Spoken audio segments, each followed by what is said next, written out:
Bismillah, salli wa sallim ala rasulillah. Jadi kita sambung dengan penceritaan penggalian kembali telaga Zamzam pada zaman Sayyidina Abdul Muttalib. Jadi pada satu hari ketika mana pemerintahan Abdul Muttalib, waktu itu dia tidur dekat Hijri Ismail. Dia bermimpi, dia dengar satu suara yang mengatakan bahawa galilah Barrah. Dibalas, Sayyidina Abdul Muttalib tanya Barrah tu apa, kemudian suara tu hilang. Tak ada. Hari kedua pun sama juga, mimpi yang sama cuma dicakap galilah Matnunah. Kemudian Sayyidina Abdul Muttalib tanya Matnunah tu apa, kemudian hilang, tak dibalas. Hari ketiga pun sama juga. Dia kata apa? Dia dengar satu suara lagi. Dia kata galilah Taibah. Kemudian dia tanya, Sayyidina Abdul Muttalib tanya apakah Taibah tersebut. Kemudian hilang. Ada. Hari keempat.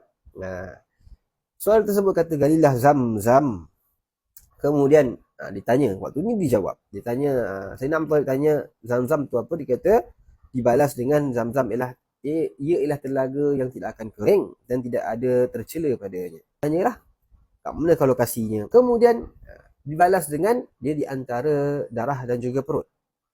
Di sisi patukan burung gagak warna putih, dan juga di sisi kampung semut. Bila tersedar tu esok terus, Sayyidina Abdul Muttalib bawa anak dia. Waktu tu anak dia masih lagi seorang, iaitu Harith, pergi ke kawasan tersebut untuk digali.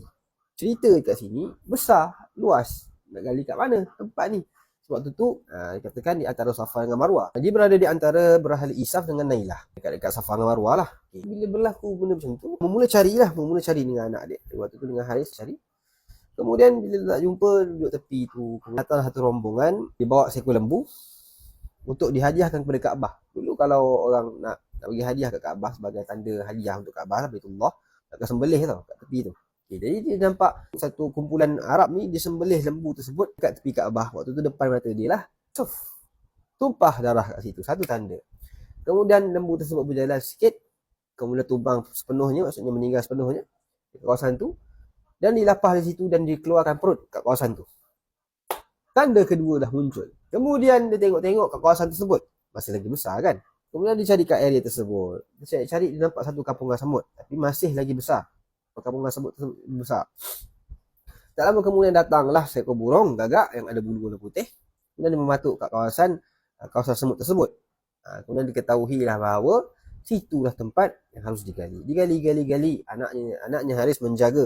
Sebab waktu tu orang Quraisy datang seberkerumun lah. Tanya, kau buat apa ni? Abdul Muttalib. Tengah-tengah kat Kaabah ni. Sayyidina Abdul Muttalib senyap. Pada satu ketukan dengan terakhir tu, sebelum dia bertakbir Allahu Akbar, dia mendengar satu benda yang kat dalam tanah tersebut yang merupakan tinggalan kepada kaum Jurhum selepas daripada mereka tewas. Kita sambung pada episod seterusnya.